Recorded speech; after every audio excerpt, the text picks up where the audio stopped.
I told you we wanted to talk about love, enjoyment, and the body, but not in the way you might expect.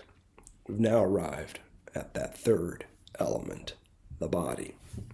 If the failures of narcissistic love overlay those of phallic enjoyment, the former offering the promise of fusion with another to compensate for the latter's failure to provide autonomy at the level of self-realization, self-completion, self-consistency, and the like.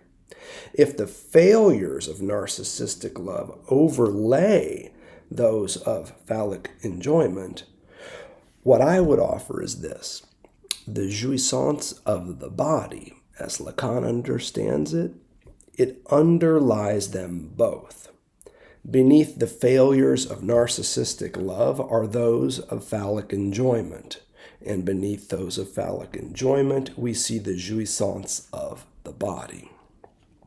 Beneath and beyond the sexed subject, I'm here telling you, there remains the body's being. Notice how Lacan lays this out at the start of Seminar 20 in passages that I ain't seen since Seminar 11. These are some risky passages. I was stunned to come across this stuff. And as you know, I'm reading this right along with you. So I was stunned when I arrived at page 5 and the following passage toward the top. The body's being is, of course, sexed, but it is secondary, as they say. And as experience shows, the body's jouissance, insofar as that body symbolizes the big O other, does not depend on those traces. Interesting, surprising, and all the more so the following page, where Lacan doubles down on this image. Page 6, toward the bottom. Assuredly, he continues, what appears in bodies in the enigmatic form of sexual characteristics, which are merely secondary, makes sexed beings, no doubt, but being is the jouissance of the body as such, that is, as asexual. Whoa. If sexed subjectivity is secondary, Lacan is telling us that asexual being is primary. Lamella, anyone? And why not be even more schematic about this and take his thought as far as we can with it? Draw 2 columns on that handy-dandy piece of paper of yours. Label one primary and the other secondary. On the primary side of things, you can put the body's asexual being. On the secondary side of things, the body's being sexed. On the primary side of things, this jouissance of the body. On the secondary side of things, the jouissance of the signifier. And let's keep going. Primary, real enjoyment at the level of sensation. Secondary, phallic enjoyment in the field of signification. And then here's something crucial to be added here. In the primary column, here is a body as means without end. And then secondary, you have the body as a means to the end of sexuation. And remember, because we want to carry this thought to its limit, there's no chronology here. Don't get this twisted up. Primary does not equal first, and secondary does not equal second. Their relation is logical, kairotic, and reciprocal, not chronological, diachronic, and sequential. As Lacanians, you might even go so far as to say The logical time of their relation is retroeffective. Only in the wake of the body's being sexed can the body's asexual being be thought. No jouissance of the signifier, no jouissance of the body. If the body weren't already a means to the end of sexuation, in other words, we'd be unable to figure it here in primordial presuppositional form as a means without end. What you have in front of you right now is a classic Lacanian mode of thought that we've been scaling up roughly since his late 1960s work. In order to count to 1, you must first count to 2. Now there's a lot going on there. The latest and I think the most profound iteration of which is that oneness is a function of multiplicity. This is something we worked up in Seminar 19. It's something that I think makes the work of Alain Badiou in Being and Event also indebted to Seminar 19. And he doesn't pull any punches about this. He's very explicit. When asked where on his own bookshelf Alain puts his books, he'll tell you with that laugh cough right after Lacan, of course. The logic here is one we've seen so many times. No return, no repressed. No repetition, no thing repeated. Some of you know I like Charles Mingus. Better get it in your souls, dear Lacanians. 2 precedes 1. And we can't stop here. Where 2 or more have gathered, you know there is always a third, which is precisely what Lacan introduces at the start of Seminar 20.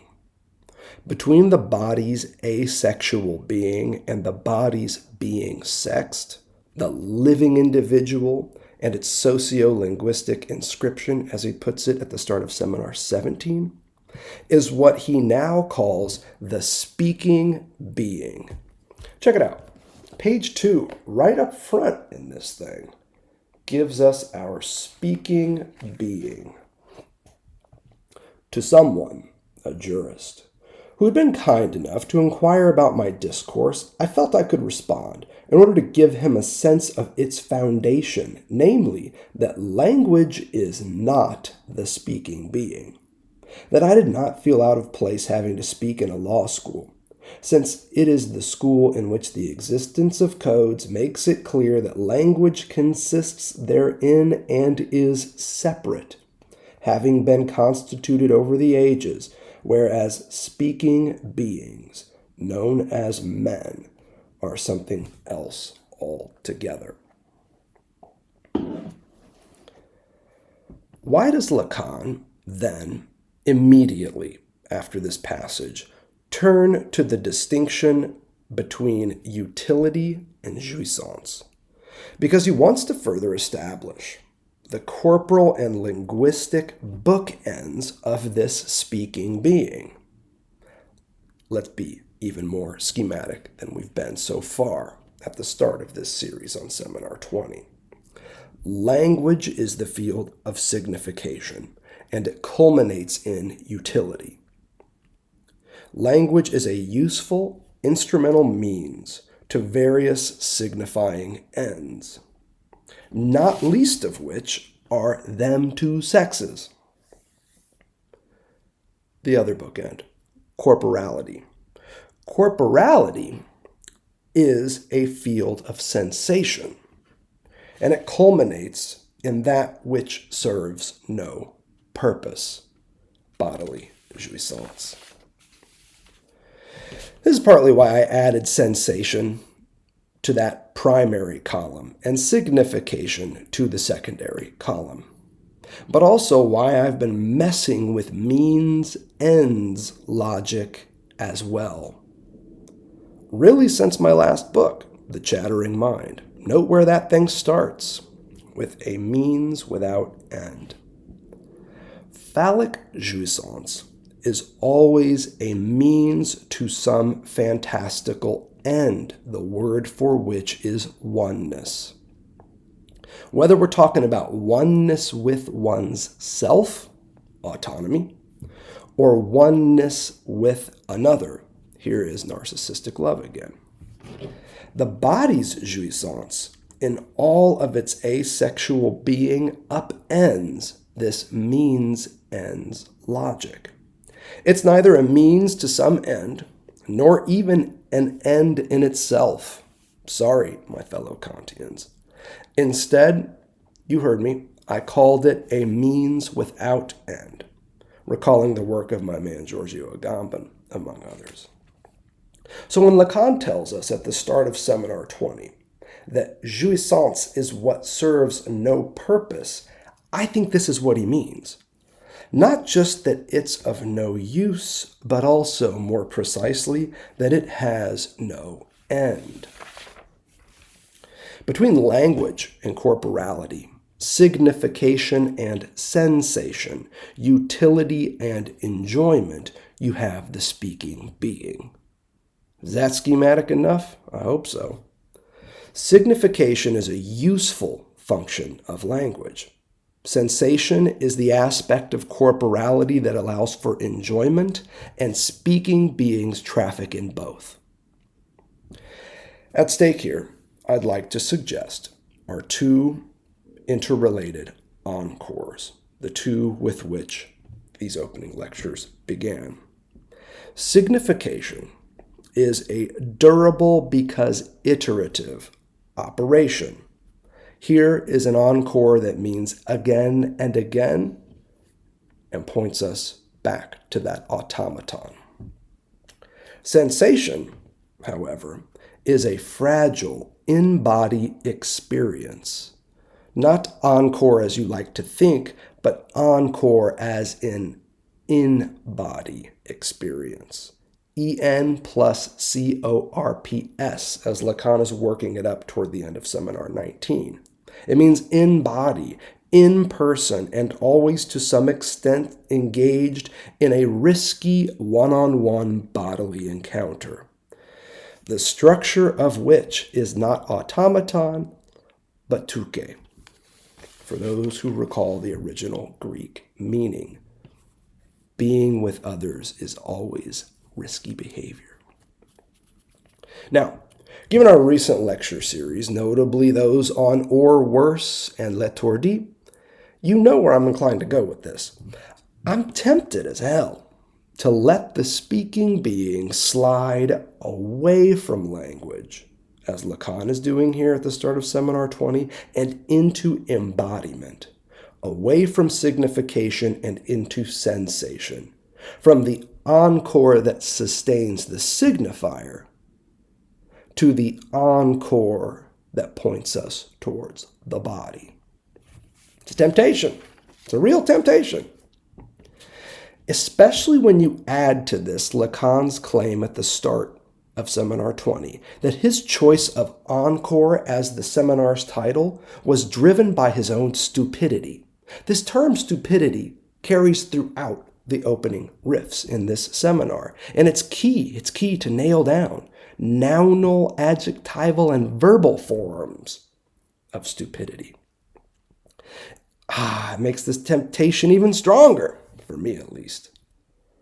The stupidity that Lacan has in mind, at least initially in Seminar 20, is the same stupidity that ensures that every act of speaking, his and ours alike, takes place encore, in body, and that every body that speaks, yours and mine alike, does so within a specific discourse where certain things can be said and others cannot. Let's start out getting into this with page 12, Seminar 20. At stake is the stupidity that conditions what I named my seminar after this year, and that is pronounced Encore. You see the risk involved. I'm only telling you that to show you what constitutes the weight of my presence here. It's that you enjoy it.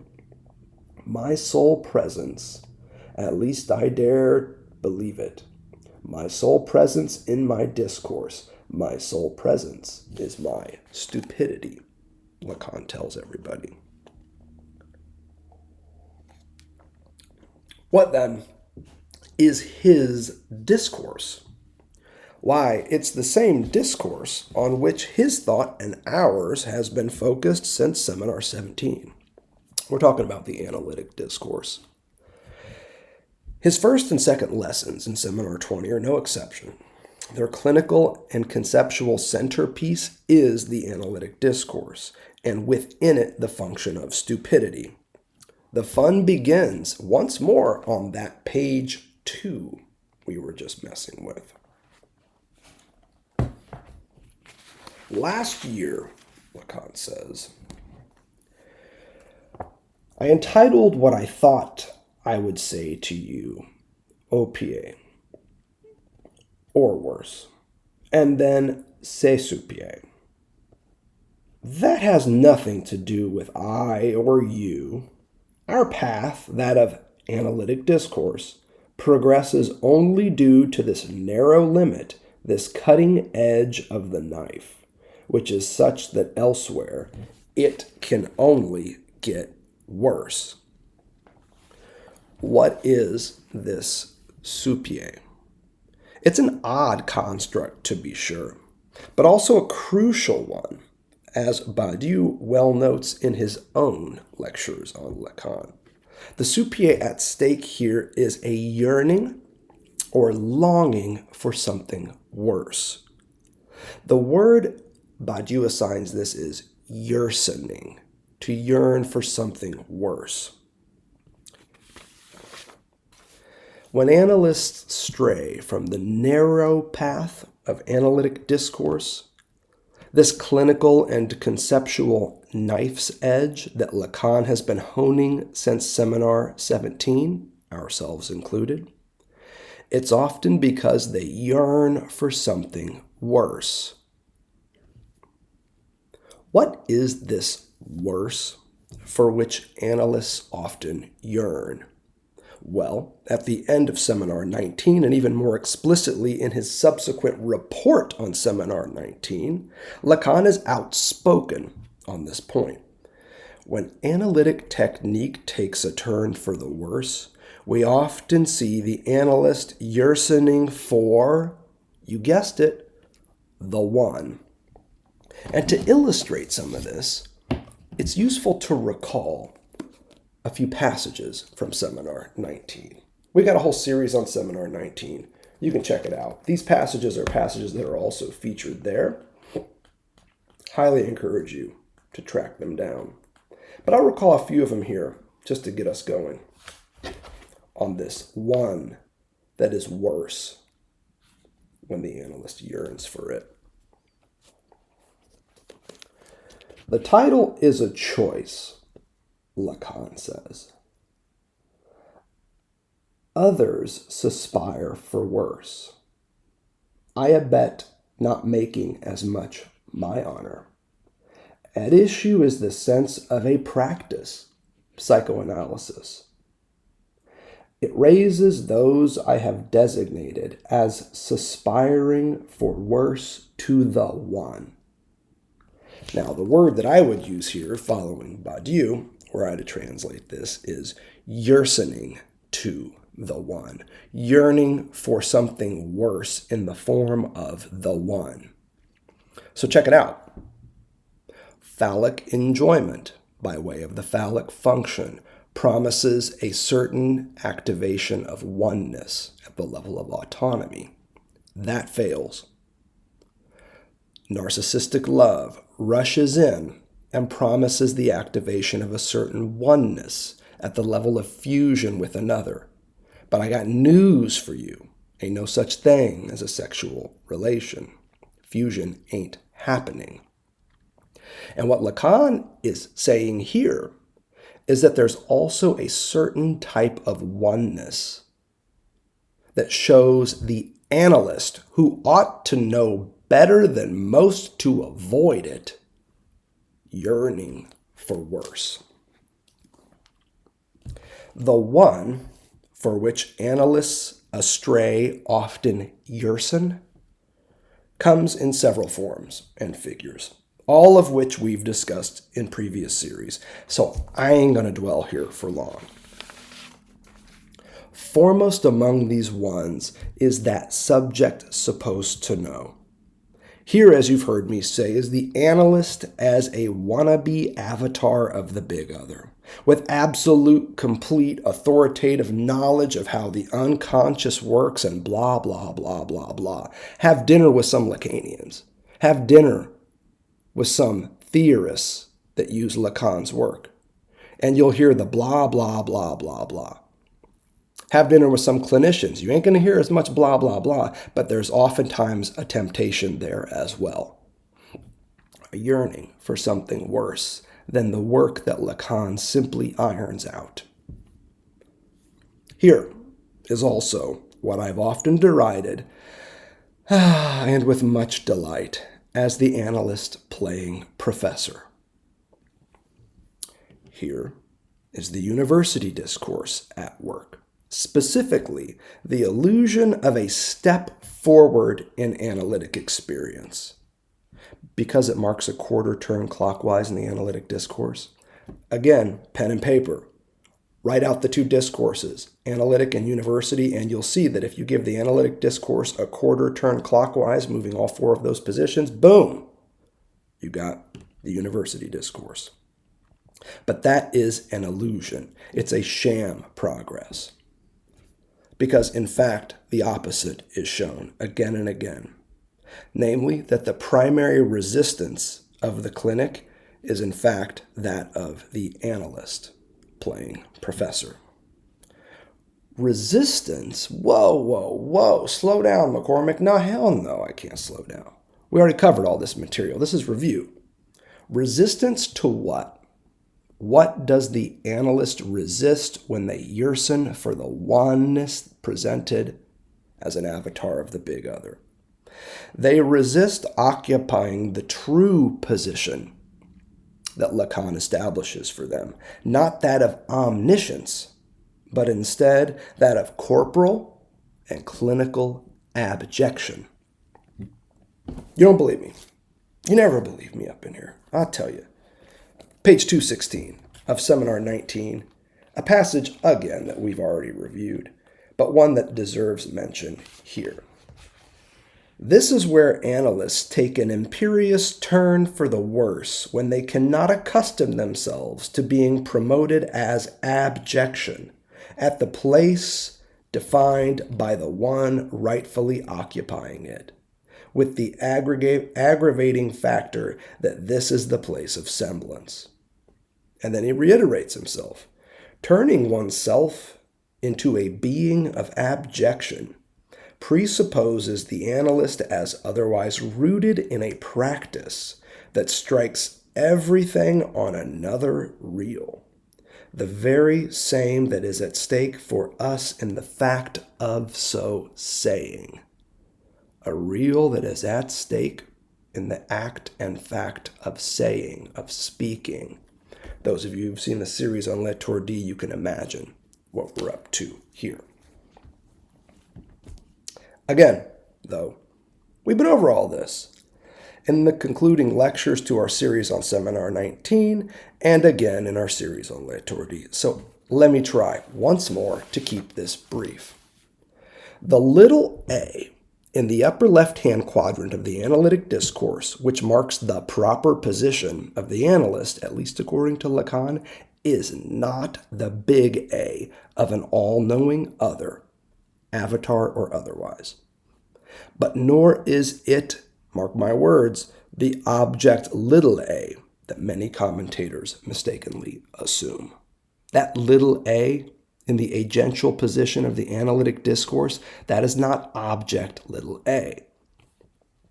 That little a stands for abject little a. It's an A of abjection. When analysts yersin for the one at the level of clinical experience, conceptual knowledge, epistemic authority, cultural and linguistic and educational acumen, holy shit, I get tired of listing all the capital on display, linguistic, cultural, even economic, in the analytic consulting room. When analysts yearn for the one at the level of all this capital, they resist one of the basic motor forces of psychoanalysis as a therapeutic technique, not their authority, linguistic, cultural, economic, educational, or otherwise, but instead their abjection, and one type more than any other, corporal abjection. Again, I can't keep my hands out of Seminar 19 for some of this stuff. It's terrific. It's toward the end of things on page 211. I just want to refresh you with a few more passages here. Seminar 19 has so many great things in it. This one, from the very end of things on page 211, it really is the final page in the seminar proper. So you know Lacan is going to be cutting to the chase. Note this. What is begotten by an analysis? What is begotten at the level of the subject who speaks, of the analysand, is something that happens with. Man thinks, says Aristotle, with his soul. The analysand analyzes with this piece of crap that is proposed to him in the figure of his analyst. Abject, little a. It is with this something, this split thing, that must be begotten what is none other, when all is said and done, to take up something that was put forward the other day with respect to purse, than the beam by which the scales of what is called justice can be set in balance. Our brothers and sisters transfigured is what is begotten by the analytic conjuration. And this is what binds us to the one who is improperly called our patient. Now you can back up to our series on Seminar 19 and get all kind of woolly with this passage as we did there. This is just a refresher for y'all. The point is this. A good analyst is not an omniscient other, but a piece of crap.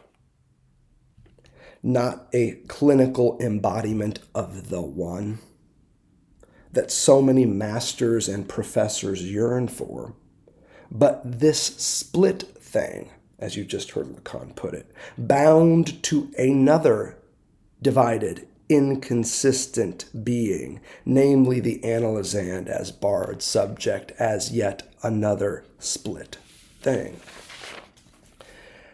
Abject analyst and divided analysand, little a and slashed s in the analytic discourse. Their relation to each other in clinical experience is one of withness. You've also heard that in this passage. Togetherness, proximal presence, physical co-presence. Hear that cough? I'm sick. You might not know it. Your ears might tell you that. But I'll tell you, if you were in the room with me right now, boy, you'd know I'm sick. And that'd be just it. 2 bodies, 1 room, shared illness. Risky business showing up. The word I've been using for this withness that would happen if you were here in the sick room with me, or hell in the consulting room with your clinician. And I've been using this word since Seminar 16 or so. It's a Heideggerian one you've probably heard before. Doesn't get much shrift among Heideggerians either. It's Mitdasein, being there with. With what? Well, here's what you've heard from me so far. Being there with our own lack, with the lack that each of us is. And not in service to feelings of oneness with oneself. How about in Seminar 16 and our series thereof? Being there with the drives, Mitdentrieben, that trace the edges of these lacks that each of us is. And not in service to feelings of oneness with your environment. Here, in 1972, we've got being there with another, analyst with analysand, and analysand with analyst, and not in service to feelings of oneness with one another. Analytic experience does not traffic in narcissistic love. And if it does, it's a series of traffic jams of the least productive type. This last Mitdasein is crucial here. It's crucial here and now. I've said it before, let me say it again. In the age of telemedicine, where Zoom is increasingly becoming the new clinic, being there, in person, Encore, matters more, not less. Simply put, that analytic conjuration you just heard Lacan talk about, that allows for the transfiguration of your brothers and sisters, dear analysts, it requires that y'all show up in person, in body, Encore, one embodied piece of crap to another. Now, I don't mean to turn that screw yet again. We've been doing it for a while now. In seminar 19, as we've saw in our series, and as I'm inclined to remind you again, Lacan refers to this as a bodily one-on-one, and even a confrontation of bodies. Let me recall a few final passages from this seminar to remind you of this, and also to prove that this isn't just me spouting off. This is straight from Lacan. The great stuff in seminar 19 that concerns us is around pages, 201 to 204, I think. Let me see if I can feature a few passages here without getting into the weeds. Good luck, right? Page 201. Let me give you something here. We still have to pay attention when we say that it's the body. It's not necessarily one body. From the moment we take jouissance as the starting point, this means very precisely that the body is not on its own, that there is another one. Hear that body again? Keeps coughing. It is not because of this that jouissance is sexual, since what I've just been explaining this year is that the least one can say is that this jouissance is not brought along. It's the jouissance of a bodily one-on-one. What is specific to jouissance is that when there are two bodies, and even more so when there are more of them, naturally one cannot tell which of them is enjoying. It is for this reason that there might be several bodies involved in this affair, even a series of bodies. Jouissance, J1, autoerotic. But what Lacan is working at here is a bodily J1 on J1. You'll also see it in Seminar 20 toward the end of the second lesson. All right, let's see what else we got here. It's decent. Ooh. I loved this one when we did the series on Seminar 19, and I think you're going to love it here again. After everything I've just set out concerning jouissance, truth, semblance, and surplus jouissance, there is this support, which is what happens at the level of the body, and from which all meaning emerges, but in a non-constituted form. This is what forms the ground. The ground lies here. It is indeed a matter of the body, with its radical meanings on which we have no purchase. You want to know what that asexual being of the body is for Lacan? It's a being of the body with radical meanings on which we have no purchase. Sound familiar? Sound real enough for you? Notice also here that he's talking about positioning this as a foundational grounding element in every discourse. That's important. After everything I've just set out concerning jouissance, truth, semblance, and surplus jouissance, Do you know how that fits together in terms of a Lacanian discourse? Well, get your pen and paper out and draw those four quadrants, and I'll tell you which goes in what. Semblance, that's the upper left-hand quadrant. This is the agent in the discourse. Jouissance, that's the upper right-hand quadrant, specifically phallic jouissance. Surplus jouissance, that is what is produced by phallic jouissance. That goes in the bottom right. It's the product of a discourse. And so what you see is on the right-hand side, what you see is a pole of jouissance, as Lacan calls it. Upper right, phallic, bottom right, surplus. It is a pole of jouissance. And you know where truth goes. Bottom left. It's the cause or condition that allows the semblance of agency that we assigned to the top left. You start writing this out enough, and you start being able to see it. Keep writing. You'll see it. One more passage, and then I'm going to put this book down. This one's great because it gives you a sense of how Lacan operates when he is engaged in that bodily one-on-one, when he shows up. When someone comes to see me for the first time in my consulting room, and I punctuate our entry into this business with a few preliminary consultations, what is important is the confrontation of bodies. It's precisely because it starts with this encounter of bodies, that once one enters the analytic discourse, there will be no further question of this. It is still the case, however, that on the level at which discourse functions, which is not the analytic discourse, the question arises as to how this discourse has managed to capture bodies. You want to know what the through line is here? You heard it probably 15 times. It's the body. It's the same body that I told you we needed to talk about here at the start of things on Seminar 20.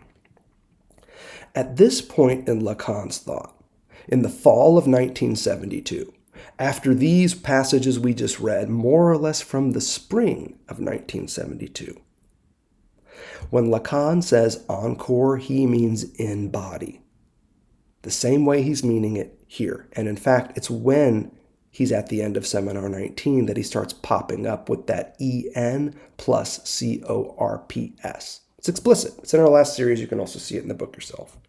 In body, in person, encore. That is the title of Seminar 20. So let's get back to it. The fun, if I could call it that, continues in Seminar 20, more or less where we left off, on that wondrous second page, and with it the very next paragraph. This one is good. You got the bit on the jurist and the speaking beings around language, which we've covered. But notice, he's got this stuff on being in a bed. That is the discourse, the analytic discourse, that underpins my work, Lacan says. And to begin it anew this year, I am first of all going to assume that you are in a bed employed to its fullest, there being just two of you in it.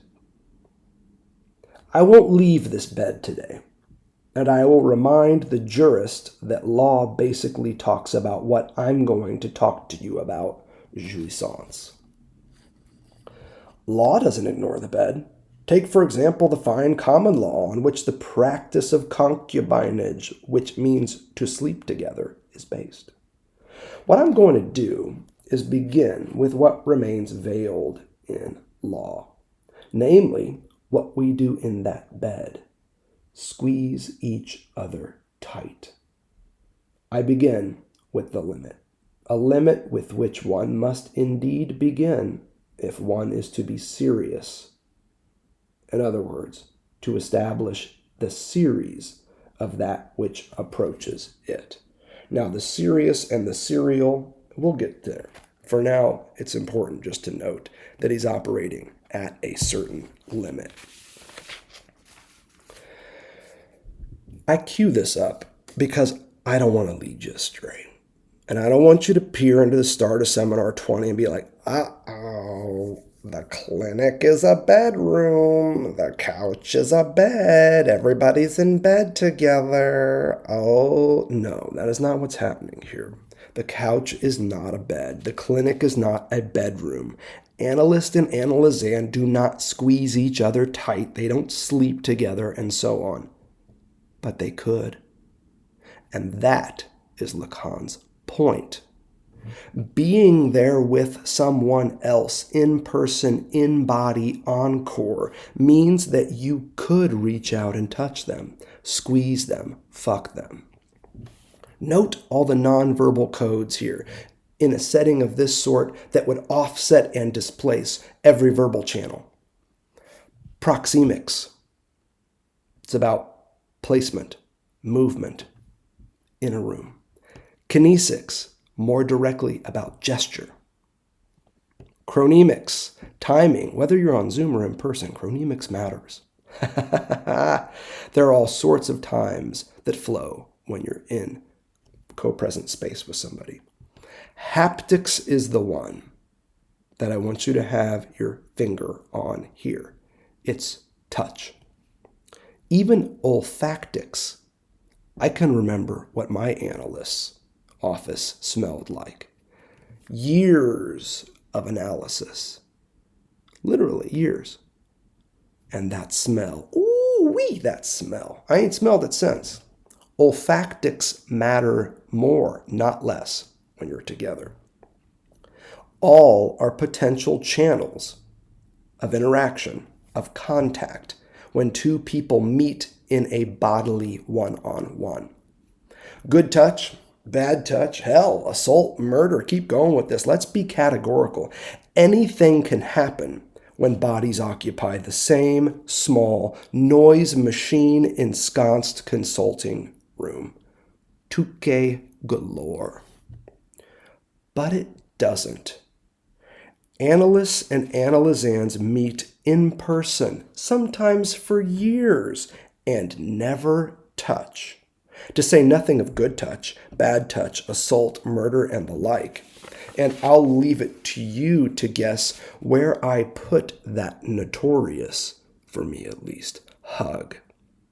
Remember, those of you that tune in, those of you that show up for our fortnightly discussions, when the discussion turned to that time when I asked my analyst for a hug.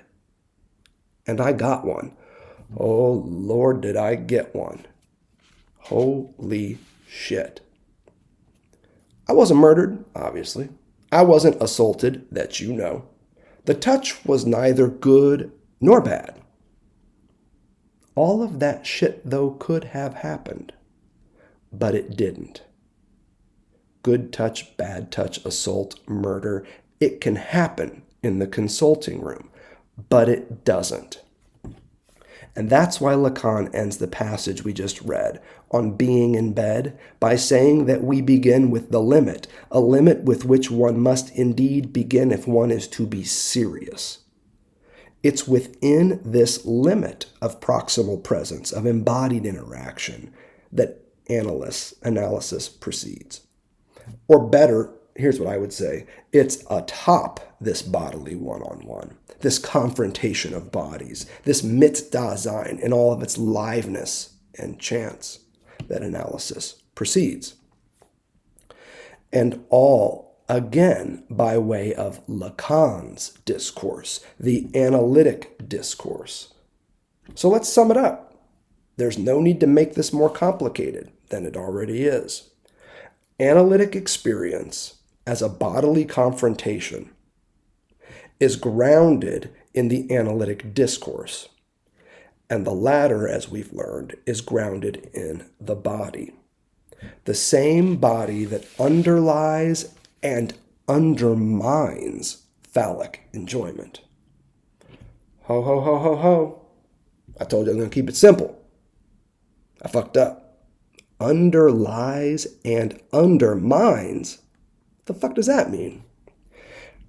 Look, we already know what it means to underlie phallic enjoyment.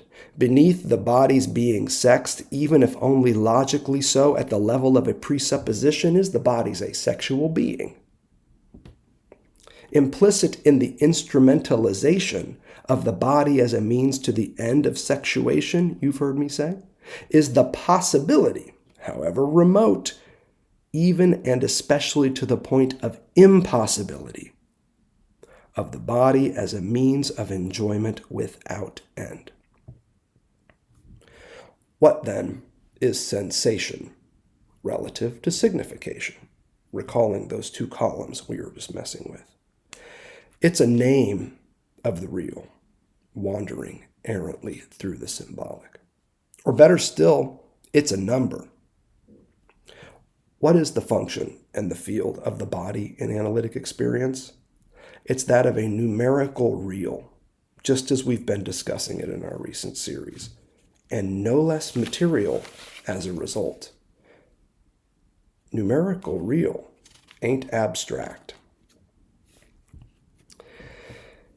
This is how you know, if you ask me, that 1960s Lacan has evolved into 1970s Lacan. Object, little a, as a figure of lack, as the index of a place where one is missing, where one has been subtracted from itself, phi minus phi. This is all too smart, fancy, and abstract for Lacan's purposes here at the start of Seminar 20. Ours as well. Which is why I'm really vibing, once more, on this turn towards abject little a instead. There's nothing abstract, fancy, or smart about abjection. It is base, it is crude, and it is stupid in the best possible way. Worthless, even. As worthless as a piece of crap. That piece of crap. Or so it seems in the field of phallic enjoyment. The abject bodies of men and women alike, analysts and analysans as well, show up as remainders, leftovers, scraps, smudges, stains, and residues in the field known as the symbolic, with all of its phallic jouissance. Lacan is explicit about this at the start of Seminar 20. The body's asexual real being is an irreducible remainder or byproduct of the body's being sexed in and by the symbolic order. And troubling as fuck to this order as a result. So it goes with abject little a. It's not the figure of an a that indicates a one that is missing, but the vestige of a one that remains and won't go away. Forget the cause of desire, my friends. We are talking about desires cast off. That is what interests us here. It's a cast off that always also functions as a castaway in the experience of desire. This ain't object, little a. This is abject, little a. So let me be clear. The body undermines phallic enjoyment by existing there as an extimate bit of sand, indeed a stone, in the gears of sexed social life. That's what we're up to here. That's what's at stake here at the start of Seminar 20 in keeping our fingers on abjection. Is the same true, then, of that speaking being with which we began? Is the speaking being equivalent to the body, as I told you I was tempted to think? Or, put a bit more archly, but also a bit more precisely, I think, is the stupidity of the speaking being the same as that of the body? No, but an analytic experience, damn if they're not closely related. The stupidity of the body is that of an extimate limit condition, a numerical reel that causes signification to stutter, stammer, grind to a halt, and break into letters apart from signifiers. Here, stupidity is a verb. On its best days, it's about getting stupid, doing stupid. The verb here would be stupiding. The stupidity of the body is a verb. It's about getting stupid, doing stupid, stupiding. But what about the body that speaks? The stupidity of the body that speaks, of the speaking being, is that of a stutter, a stammer, a hesitation, a broken word. Here, stupidity is not a verb, it's a noun. It's about stupid states, stupid substances, stupidities. Now that may seem like a trivial distinction, but hold up. Let's roll with this for a minute. In psychoanalysis, what do we call these stupidities, these nouns produced by bodies when they speak? They're called parapraxies. And when they're commanded by the unconscious, what do we call them then? They're called symptoms. The dimension of stupidity on which the analytic discourse is based is not simply that of the body, and not just that of the body that speaks, but of the body that speaks in symptoms, producing all sorts of marvelous stupidity. Recall and redraw the analytic discourse exactly as Lacan is scaling it up in 1972, and you'll immediately recall where symptomatic statements in all of their nonsensical stupidity show up. Upper left-hand quadrant, objet a turned abject, little a, with an arrow pointed to the right at the barred subject, an arrow pointed down from the barred subject to S1, from S1 back to objet a, and so on and so on. You know the image. You better damn well have it in your mind, if not on your page at this point.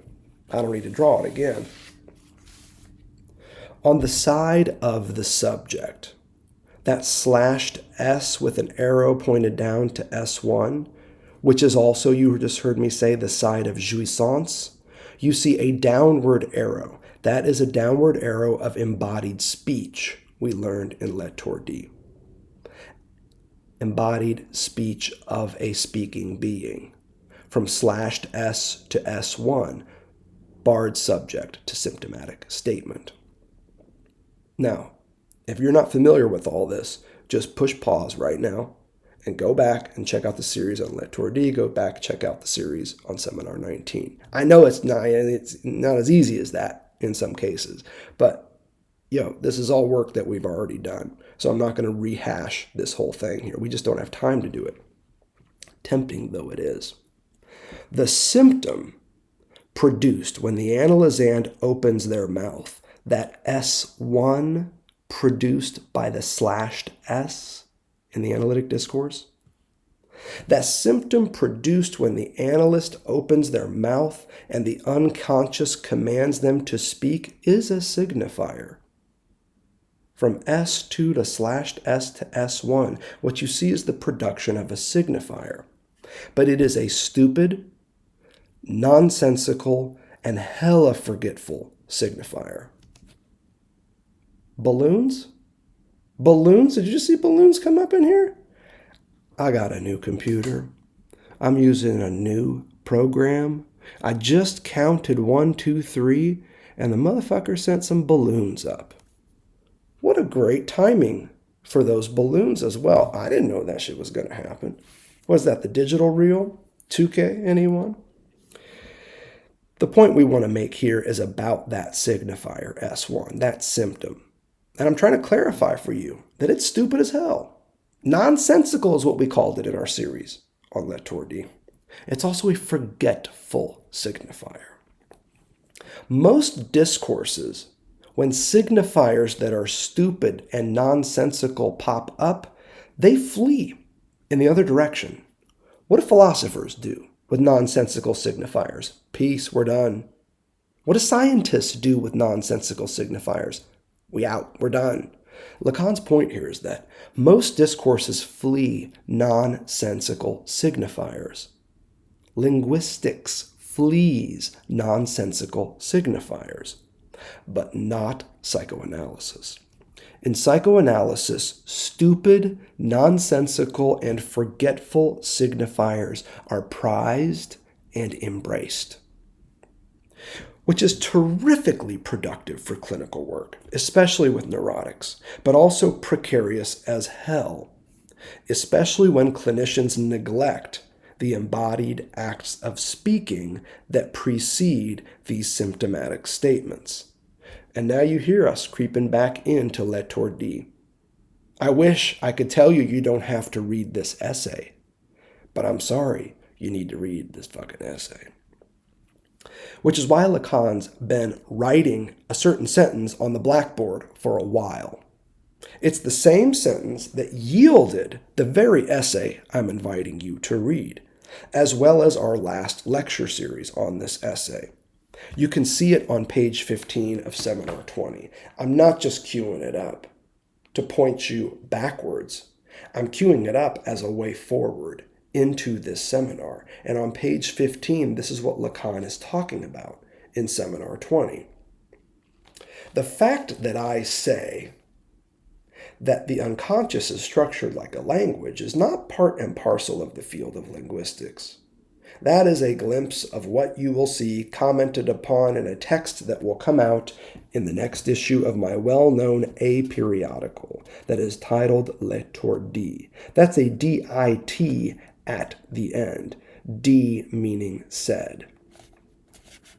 A glimpse of the sentence I wrote on the board several times last year without elaborating on it.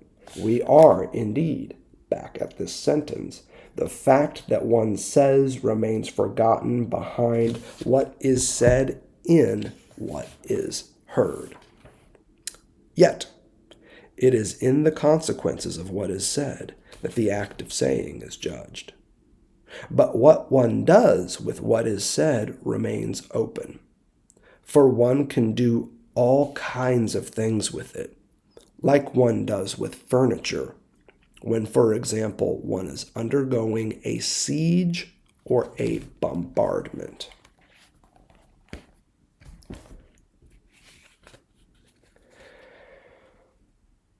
Well. If this isn't the end-all and the be-all, you ain't read the essay, you ain't seen the series, and here we are coughing it all back up again. It's asking a lot, but that's how Lacan does it at the start of Seminar 20. He assumes that you've attended Seminar 19. He thinks you already know about this bodily confrontation, or worse, that the analyst astray yearns for.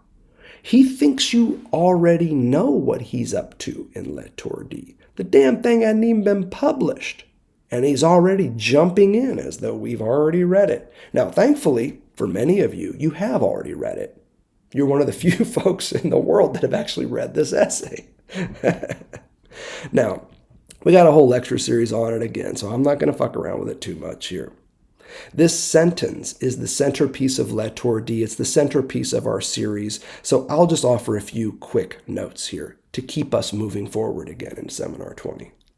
Note, Lacan is again working with two columns, one primary and the other secondary. Here, though, there is a chronology to be noted. Primary, first, is the embodied act of speaking. Secondary, second, is what is said as a result of this act of speaking. No saying, nothing said. No speech event, no signifying articulation.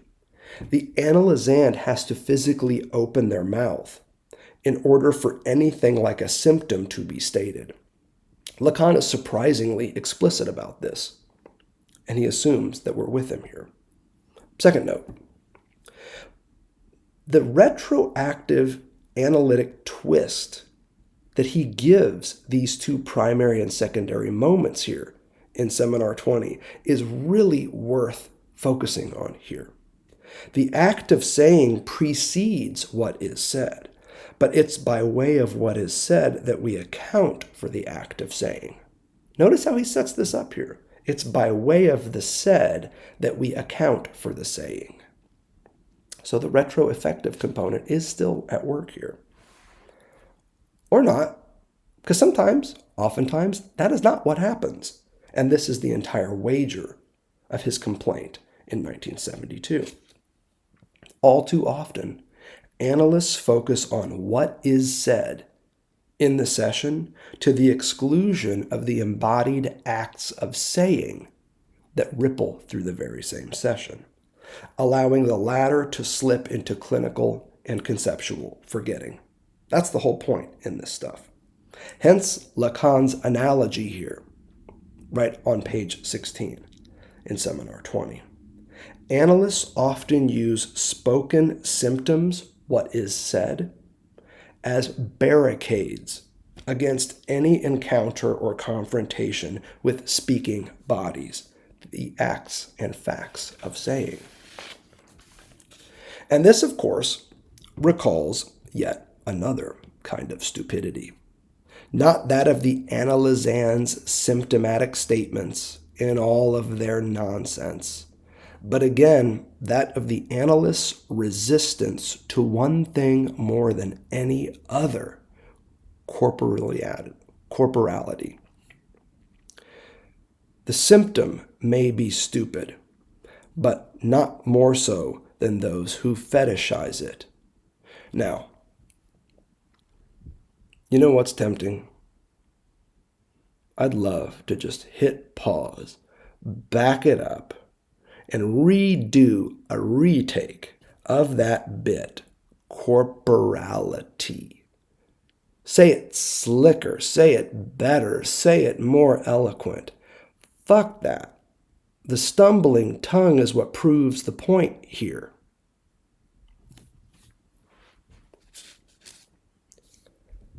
Remember how I translate Ch1-2b? It's not dizzy. It's forgetful.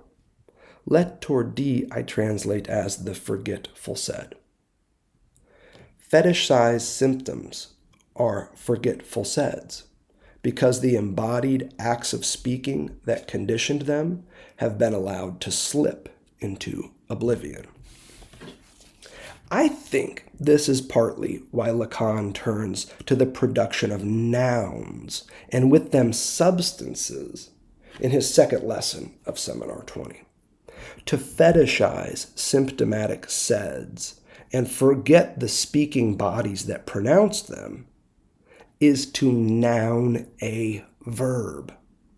Saying is a verb, and a promising one at that, because it's about the movements, the divisions, the disjunctions of castrated, barred speaking bodies.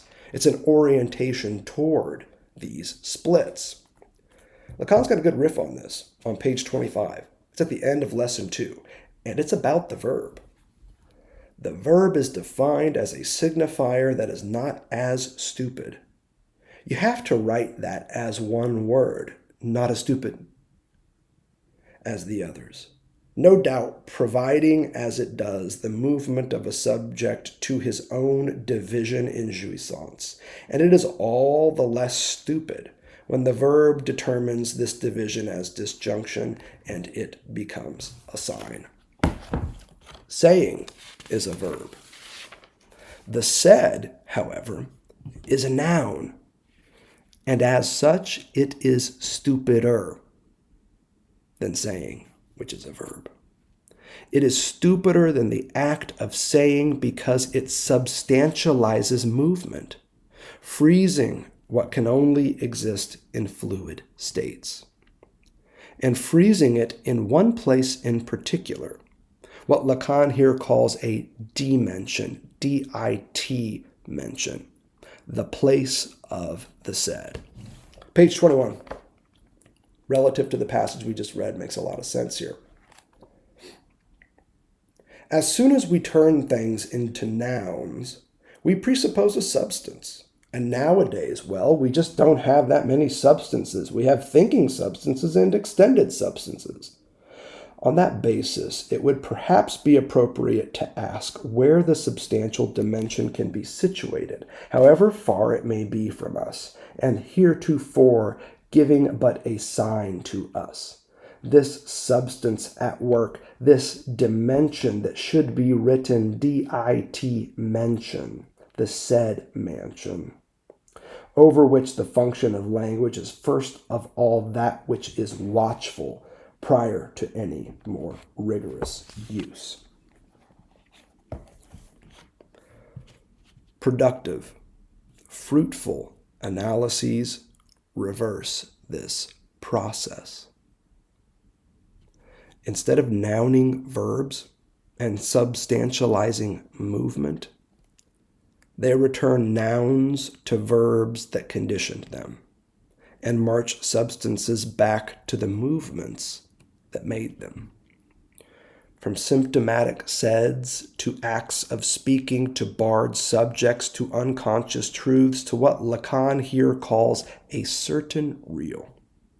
This is the circuit, interpretive and otherwise, that we're working here at the start of Seminar 20. And it's readily apparent as a retroeffective circuit of the analytic discourse as well, especially in this context. So we typically think with the analytic discourse, and here I will draw it again because it's useful to have this thing in front of you, that you've got the unconscious truth of the subject commanding the subject to speak, and in speaking, producing symptoms. And these symptoms then become objects of surplus enjoyment for an analyst who then addresses interpretations to the barred subject. That entire narrative is summed up by the diagram of the analytic discourse that Lacan now has in mind in 1972. The unconscious truth of which the subject is unaware commands them to open their mouths and produce symptomatic statements. Here is that downward arrow that marks the act and fact of speaking. Here is the spoken statement that results. That then becomes an object of inquiry for the analyst, who can then scale up interpretations to keep the work going. Notice, though, I am just repeating what Lacan has already said. There's nothing new here in what you're hearing from me. All I'm doing is verbing the man's own nouns and little more. Check it out, page 22. The subject, that /s that you just saw, is precisely the one we encourage, not to say it all, as we tell him in order to charm him. One cannot say it all, for reasons that we've discussed at length, but rather to utter stupidities. That is the key. For it is with those stupidities that we do analysis, and that we enter into the new subject, that of the unconscious. It is precisely to the extent that the guy is willing not to think anymore that we will perhaps learn a little bit more about it, that we will draw certain consequences from his words, words that cannot be taken back, for that is the rule of the game. From that emerges a speaking that does not always go so far as to be able to exist with respect to the words spoken. That is because of what gets included in those words as a consequence thereof. That is the acid test by which, in analyzing someone, no matter how stupid, a certain real may be reached. Now, the circuit that he's describing there, from S2 to /S to S1 to little a to slash, I mean, you get the circuit that we just saw. It's productive as hell. But part of what he's doing here in terms of arriving at a certain real is noting the way that you can reverse that motherfucker. In our last lecture series on Ch1-2b, we developed a sophisticated and I believe highly productive process for understanding the analytic discourse.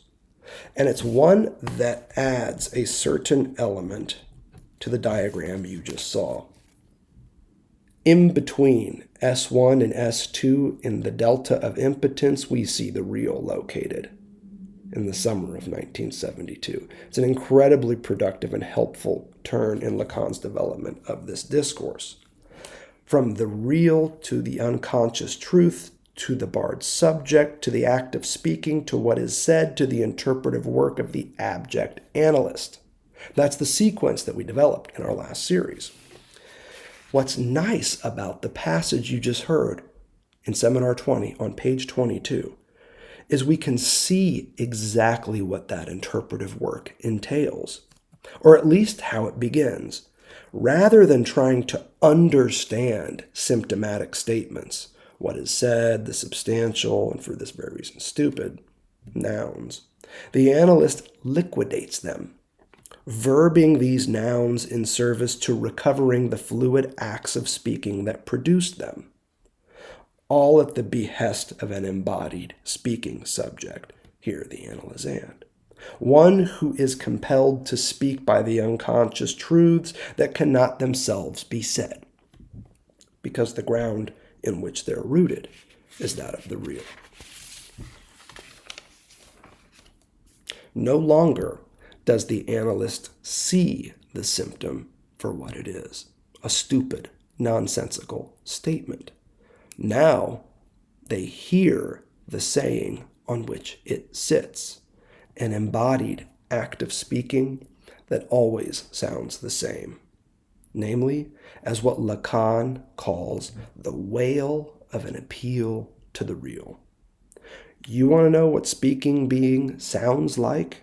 It sounds like the wail of an appeal to the real. Which begs a question.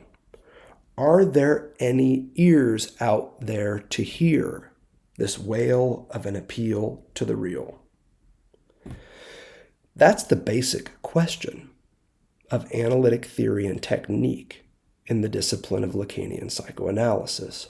Are there ears to hear beyond what the analysand has said? An act and fact of embodied speaking, encore, that functions as the wail of an appeal to a certain real. Lacan is doubtful. Bro is hella skeptical. He doesn't think anybody got ears to hear that shit. But you know what? I've met enough of you in this series, in our fortnightly discussions. A lot of you don't even practice Lacanian psychoanalysis. Your training, your doctorates, your clinical work is in other fields of psychoanalytic inquiry. I've met enough of you in and out of the field of Lacanian clinical and conceptual work to have a little more hope than Lacan does. Indeed, if you ask me, there are more ears out there than we let on.